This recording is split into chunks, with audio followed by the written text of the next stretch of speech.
ሰላም ጤና ይስጥልን ክቡራትና ክቡራን ተመልካቾቻችን ከናሁ ቴሌቪዥን ለዕለተ ረቡዕ ግንቦት 22 2017 ዓ.ም ከሀገር ቤትና ከባህር ማዶ የተሰናዱ ስፖርታዊ ዜናዎቻችንን ከአሁን ሰዓት ጀምሮ ወደ እናንተ እናደርሳለን። እስከ ዜናዎቻችን ፍጻሜ ድረስ አብራችሁን እንድትዘልቁ የአክብሮት ግብዣችን ነው። ከዜናዎቹ ጋር ገዛኸኝ ዱላ ቆይታ አድርጋለሁ። አብራችሁን ሁኑ። ወደ ቀዳሚው የሀገር ቤት ስፖርታዊ ዜናችን ስናልፍ የኢትዮጵያ ፕሪሚየር ሊግን ቀዳሚ እናደርጋለን። ሊጠናቀቅ የአራት ሳምንታት መርሃ ግብር ጨዋታዎች ብቻ የቀሩት የኢትዮጵያ ፕሪሚየር ሊግ የ2017 ዓ.ም የውድድር ዘመን የ31ኛ ሳምንት መርሃ ግብር ጨዋታዎች በዛሬው ዕለት በአዳማ ሳይንስና ቴክኖሎጂ ዩኒቨርሲቲ ስቴዲየም መከናወን ጀምረዋል። የመርሃ ግብሩ ወሳኝ ጨዋታዎች ከነገ ጀምረው የሚከናወኑ ሲሆን አዳማ ከተማ ከሀዲያ ሆሳዕና ጠዋት 3:30 ላይ ጨዋታቸውን ያደርጋሉ። በዚህ ጨዋታ ላይ አዳማ ከተማ ከወራጅ ቀጠናው ስፍራ ለመውጣትና በኢትዮጵያ ፕሪሚየር ሊግ የ2018 ዓ.ም የውድድር ዘመን ተሳትፎውን ለማረጋገጥ በቀሩት አራት መርሃ ግብሮች ላይ ከባድ ፍልሚያ ያደርጋል ተብሎ ይጠበቃል። ባሳለፍነው ሳምንት በ30ኛው ሳምንት መርሃ ግብር ላይ ኢትዮጵያ ንግድ ባንክን ድል ማድረግ የቻሉት አዳማ ከነማዎች በዚህም ጨዋታ ላይ ከባድ ፉክክር ሊያደርጉ እንደሚችሉ እየተገመተ ይገኛል።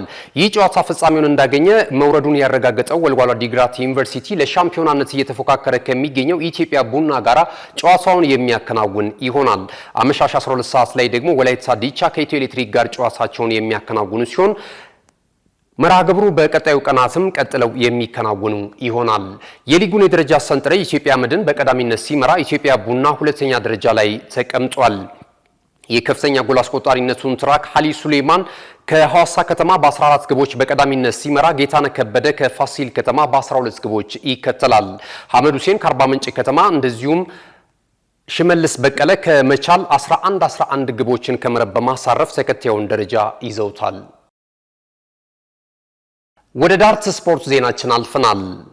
የኢትዮጵያ ዳርት ስፖርት ፌዴሬሽን ከሚንጊዜ ማጋሩ ከሁሉ ስፖርት ጋራ በመተባበር ያዘጋጀውና ላለፉት ቀናቶች በከፍተኛ ፍክክር ታጅቦ ሲከናወን የነበረው 18ኛው ስፖርት ለሁሉም የሴክተር መስሪያ ቤቶች ዓመታዊ የዳርት ስፖርት የውድድር መድረክ በኢትዮጵያ ስፖርት አካዳሚ ፍጻሜውን ሲያገኝ የትምህርት ሚኒስቴር አጠቃላይ የውድድር መድረኩ ሻምፒዮና በመሆን አጠናቋል። ተጨማሪ ይኖረናል። በየዓመቱ የኢትዮጵያ የዳርት ስፖርት ፌዴሬሽን ከሁሉ ስፖርት ጋር በመተባበር በመንግስት ተቋማት ሰራተኞች መካከል የሚያካሄደው ዓመታዊ የዳርት ስፖርት የውድድር መድረክ በትምህርት ሚኒስቴር ሻምፒዮናነት ፍጻሜውን አግኝቷል። ስፖርት ለሁሉም በሚል መሪ ቃል ዘንድሮ ለ18ኛ ጊዜ በተከናወነው በዚህ ግዙፍ የውድድር መድረክ ላይ የባህልና ስፖርት ሚኒስቴር፣ የጉምሩክ ባለስልጣን፣ ሻምፒዮናው የትምህርት ሚኒስቴርና በግል ተጋባዥ የነበረው ሁሉ ስፖርት ተቋም መሳተፍ ችሏል። ተወዳዳሪዎችም አሸናፊ በመሆን ተቋማቸውን ለማስጠራት በነጠላ፣ በጥንድ፣ በድብልቅና በቡድን የውድድር አይነቶች ከፍተኛ ፍልሚያን ሲያደርጉ ሰነባብቷል። በነጠላ ሴቶች የውድድር አይነት አያልነሽ ታዬ ከባህልና ስፖርት ሚኒስቴር ውድድሯን በአንደኝነት ስታጠናቀቅ፣ ገነት አሰፋ ከጉምሩክ ባለስልጣን እንዲሁም ደብሪቱ አሰፋ ከትምህርት ሚኒስቴር ሁለተኛና ሶስተኛ በመውጣት የሜዳሊያ ዝርዝር ውስጥ መግባት ችሏል። በተመሳሳይ በወንዶች የነጠላ ውድድር ኢዲዲያ አክሊሉ ከባህልና ስፖርት ሚኒስቴር ውድድሩን በበላይነት ሲያጠናቀቅ፣ ይሄ ነው ወሰን ከዚያው ከባህልና ስፖርት ሚኒስቴር ሁለተኛ፣ የአብስራ ጌታቸው ከሁሉ ስፖርት ውድድሩን በሶስተኝነት አጠናቆ የናስ ሜዳሊያ ተሸላሚ ሆኗል። ከፍተኛ ፍክክርን ባስመለከተው የወንዶች የጥንድ ውድድር ደግሞ ግርማና ዜናው ከትምህርት ሚኒስቴር ውድድራቸውን በማሸነፍ የወርቅ ሜዳሊያውን ለተቋማቸው ማስገኘት ሲችሉ፣ ይሄ ነውና ይዲዲያ እንዲሁም ወርቁና አብርሃም ከዚያው ከባህልና ስፖርት ሚኒስቴር የብርና የናስ ሜዳሊያ ተሸላሚ ሆኗል። በሴቶች የጥንድ ውድድር ደብሪቱና ዝናሽ ከትምህርት ሚኒስቴር በቀዳሚነት ውድድራቸውን ሲያጠናቅቁ፣ ዓለምና ገነት አሰፋ ከጉምሩክ ሁለተኛ እንዲሁም ገነትና ትዕግስት ከትምህርት ሚኒስቴር ሁለተኛና ሶስተኛ በመሆን የብርና የናስ ሜዳሊያ ተሸላሚ ሆነዋል።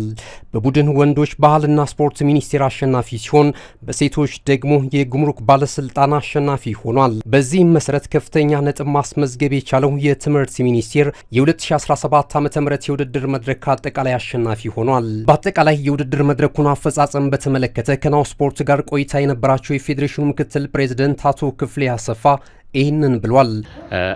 በጣም ጥሩና ያልተጠበቀ አፈጻጸም ነው የነበረው። ምክንያቱም ይሄ ዳርት ስፖርት በጠቅላላው በመስሪያ ቤቶች በኩል ወይም በመንግስትም ሆነ በግል መስሪያ ቤቶች በኩል በስፋት እንዲንቀሳቀስ ወይም ደግሞ በስፋት እንዲዘወተር ለማድረግ ይሄ አሁን የ18ኛው የሁሉ ስፖርት ሁሉም የሚሳተፉበት ስፖርት ዝግጅት ወይም ደግሞ ስፖርት ውድድር ለሚቀጥለው የኢትዮጵያ ዳርት ፌዴሬሽን ለሚያደርገው ትልቅ የሆነ እንቅስቃሴ በጣም ይረዳዋል።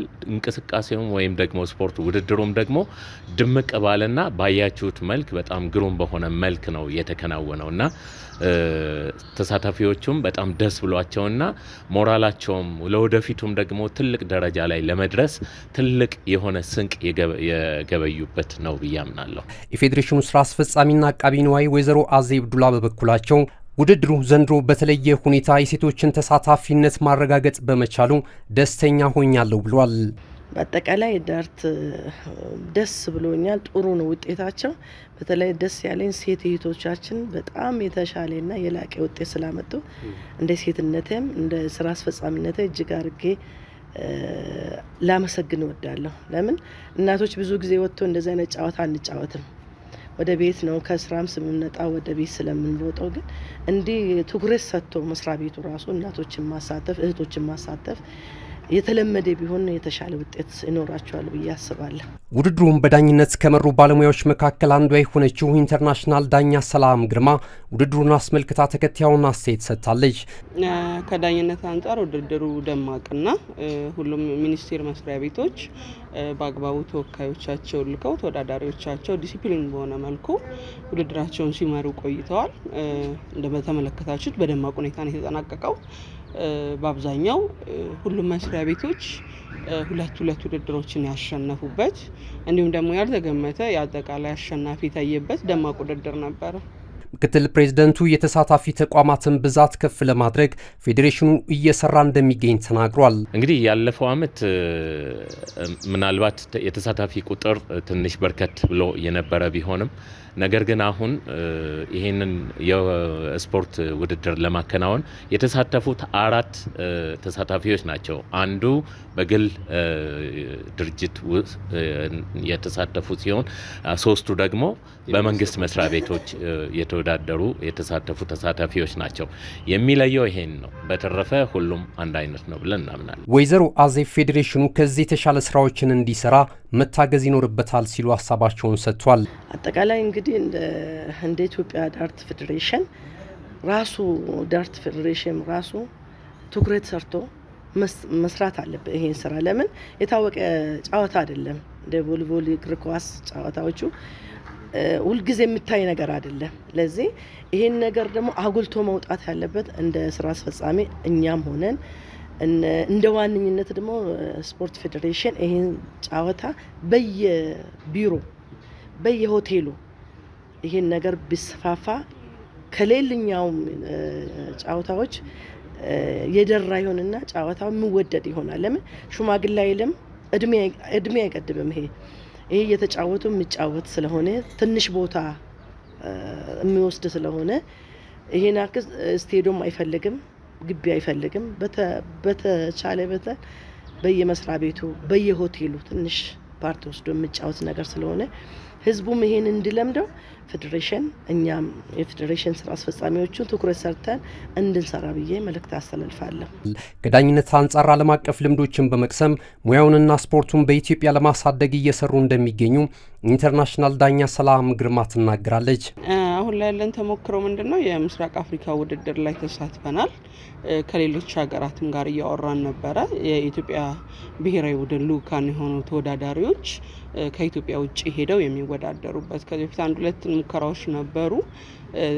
አንደኛው ተሳክቷል፣ ሌላኛው አልተሳካም። ነገር ግን በዚህ አመት በርካታ ውድድሮች ላይ እንሳተፋለን ብለን ነው የምናስበውና እንደ ፌዴሬሽንም ይሄ ቃል ተገብቶልናል። የውጭ ውድድሮች ልንሄድበት የምንችልባቸው ተወዳዳሪዎቻችን ሊሳተፉ የሚችሉበት እኛም ዳኞች ደግሞ ሙያችንን የምናዳብርበት ሂደት እንዳለ እያወራን ያለ ነው። በስተመጨረሻም በውድድር መድረኩ ላይ አሸናፊ የሆኑ ስፖርተኞችና ተቋማት የሜዳሊያና የዋንጫ ሽልማት እንዲሁም የእውቅና ሰርቲፊኬት ከተጋባዥ የክብር እንግዶችና ከፌዴሬሽኑ የጽህፈት ቤት ኃላፊ አቶ ዮናስ ስዩም እጅ ተበርክቶላቸዋል። ወደ መጨረሻው የሀገር ቤት ስፖርታዊ ዜናችን ስናልፍ አትሌቲክስን ወደ እናንተ እናደርሳለን። በኢትዮጵያ ስፖርት አካዳሚ አሁንም በከፍተኛ ፍክክር ታጅቦ በመከናወን ላይ የሚገኘው የታዳጊዎችና ወጣቶች የአትሌቲክስ ሻምፒዮና በተለያዩ ዘርፎች የማጠቃለያ ውድድሮች እየተከናወኑበት ይገኛሉ። በዚህም መሰረት በከፍታ ዝላይ ሴቶች በጸሎት አለማየሁ፣ ሳራ ዳኝና ዊዲ ሆቦንግ ከመቻል ስፖርት ክለብ ከአንደኛ እስከ 3ኛ ሆኖ በማጠናቀቅ የወርቅ የብርና የናስ ሜዳሊያ ተሸላሚ ሆኗል። በወንዶች የዲስከስ ውርወራ አማራ አስቻለው ከአማራ ክልል 43 ሜትር ከ42 ሴንቲሜትር በመወርወር በአሸናፊነት ሲያጠናቅቅ አለማየሁ ያይና አበባው ከዛው ከአማራ ክልል በሁለተኝነት ውድድሩን አጠናቋል።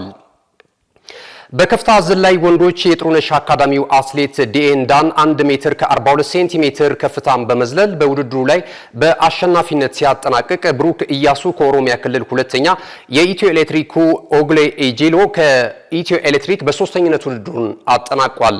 ባሎሎ ውርወራ በወንዶች ቴድሮስ ቦጋለ ከመቻል ስፖርት ክለብ በቀዳሚነት በማጠናቀቅ የወርቅ ሜዳሊያውን የግሉ ማድረግ ሲችል አብዱል ፈታ ከድር ከኢትዮጵያ ንግድ ባንክ ሁለተኛ ሆኖ አጠናቋል። የሸገር ሲቲው ዮናስ ታደሰ ደግሞ ውድድሩን በሶስተኝነት በማጠናቀቅ የናስ ሜዳሊያ ተሸላሚ ሆኗል። ውድድሩ በኢትዮጵያ ስፖርት አካዳሚ በቀጣዩ ቀናቶችም ቀጥሎ እንደሚከናወን የኢትዮጵያ አትሌቲክስ ፌዴሬሽን ያደረሰን መረጃ ያመለክታል። ይህ ናሁ ቴሌቪዥን ነው። ክቡራትና ክቡራን ተመልካቾቻችን ስፖርታዊ ዜናዎቻችን እንደቀጠሉ ናቸው። ቀደም ሲል የሀገር ቤት ስፖርታዊ ዜናዎች ወደ እናንተ ደርሷል። ከዚህ ሰዓት ጀምረን ደግሞ ከባህር ማዶ የተለያዩ የወሬ ምንጮች ያሰናዳናቸውን ስፖርታዊ ዜናዎች ወደ እናንተ እናደርሳለን። አብራችሁን ሁኑ። ካሽጎ በየትኛውም ዓለም ሆነው በማንኛውም ሰዓት ለወገኑ የሚደርሱበት ፈጣን የገንዘብ መላኪያ ተከፈተሎ። ማስተርና ቪዛ ካርዶን በመጠቀም ከ5 እስከ 20 ዶላር የሚልኩበት አዲስ የገንዘብ መላኪያ መንገድ። ካሽጎን ለየት የሚያደርገው የትኛውም የገንዘብ ዝውውር በፍጥነት አገልግሎት ከመስጠቱም ባሻገር ለማንኛውም አገልግሎት ምንም አይነት ክፍያ አለመጠየቁ ነው። በሀገራችን ታሪክ ገንዘብን ከውጪ ወደ ሀገር ቤት በማስተላለፍ በመተግበሪያ መልክ አገልግሎት መስጠት የጀመረው የመጀመሪያው ሀገር በቀል የገንዘብ መላኪያ ዘዴ ካሽጎ ከ4500 በላይ ባሉ የባንክ ቅርንጫፎች አገልግሎት እየሰጠ ይገኛል። ገንዘቦን በሰኮንዶች ልዩነት ውስጥ ይፈልጉ በአካውንቶ ወይንም በእጆ ቆጥረው የሚወስዱበት ልዩ ዘዴ። በቅርቡ ሁሉንም ኢትዮጵያዊ ባለቤት ለማድረግ ጉዞ የጀመረው ካሽጎ ዛሬውኑ መተግበሪያውን በስልኮ ላይ በመጫን የአገልግሎቱ ተጠቃሚ ሆኑ። ፍጥነት መለያችን፣ ኢትዮጵያን መክፈቻችን፣ ካሽጎ ነው መላኪያችን። ካሽጎ የአዲሱ ትውልድ ብራንድ። ወደ ቀዳሚው የባህር ማዶ ስፖርታዊ ዜናችን ስናልፍ የአውሮፓ ኮንፈረንስ ሊግ የውድድር መድረክ ዛሬ ምሽት ፍጻሜውን ያገኛል። በዚህም መሰረት የእንግሊዙ ክለብ ቼልሲ እንደዚሁ ከስፔኑ ክለብ ሪያል ቤቲስ ጋር የሚያደርጉት የፍጻሜ ጨዋታ ትልቅ ትኩረትን ስቧል። በሀገረ ፖላንድ ስታዲዮ አሬና ስቴዲየም ፍጻሜውን በሚያገኘው በዚህ ተጠባቂ ጨዋታ ላይ ቼልሲዎች የበለጠ የመድረኩን የዋንጫ ክብር የማሳካት ቅድመ ግምትን እያገኙ ይገኛሉ። ሪያል ቤቲስ የጣሊያኑን ክለብ ፊዮሬንቲናን በደርሶ መልስ ድምር ውጤት በማሸነፍ ለዋንጫው ክብር ማለፉ የሚታወቅ ሲሆን ቼልሲ ደግሞ የስዊድኑን ጁሪን ጋርደንን በማሸነፍ ነበር ለዛሬው የፍጻሜ ጨዋታ መብቃት የቻለው። አሰልጣኝ ኤንዞ ማሬስካ የዚህን የውድድር መድረክ የዋንጫ ክብርን በማሳካት ደጋፊዎቻችንን ለማስደሰት ተዘጋጅተናል ሲሉ ተናግረዋል። ውድ ተመልካቾቻችን ከናሁ ቴሌቪዥን ከሀገር ቤትና ከባህር ማዶ ለዕለተ ረቡዕ ምሽት ከናሁ ቴሌቪዥን ያሰናዳናቸው የሀገር ቤትና የባህር ማዶ ስፖርታዊ ዜናዎቻችን ይህንን ይመስሉ ነበር። ስለተከታተላችሁ እናመሰግናለን። መልካም ጊዜ